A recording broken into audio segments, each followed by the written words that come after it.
We talked about your budget, we talked about the true costs, and we talked about the tax implications that you have to consider. Now let's look at the legal aspects. And for my non-Kenyans, listen up, because there's going to be some key differences between you and the locals. Let's look at the legal framework of titles here. If you're looking at purchasing land or single dwelling property, it's either going to be a leasehold or a freehold. A freehold is when you own the property outright and indefinitely, whereas a leasehold is when you have the permission to use that property for a specific period of time. And over here, that's 99 years. But at the end of that tenure, you're not losing that property. All you have to do is renew that lease, and then you have it for another 99 years. A lot of you are following this series because you're interested in investing specifically in apartment units or commercial properties to make that rental income, not necessarily land. So let's look at subleases versus sectional titles.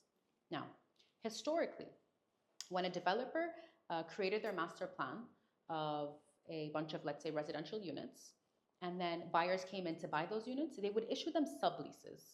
And those subleases worked similar to a leasehold in that those owners were renting that property for a specific period of time from the mother company.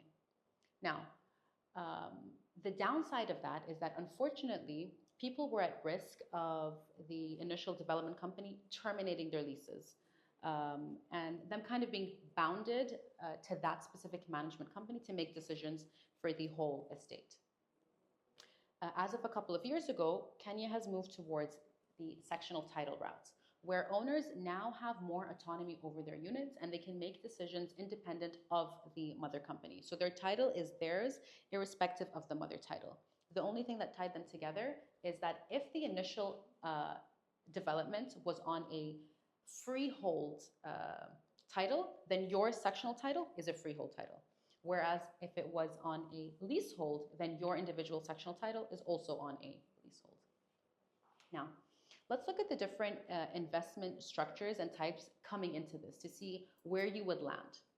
If you're coming in as an individual and you're a non-Kenyan, then your only option is a leasehold title.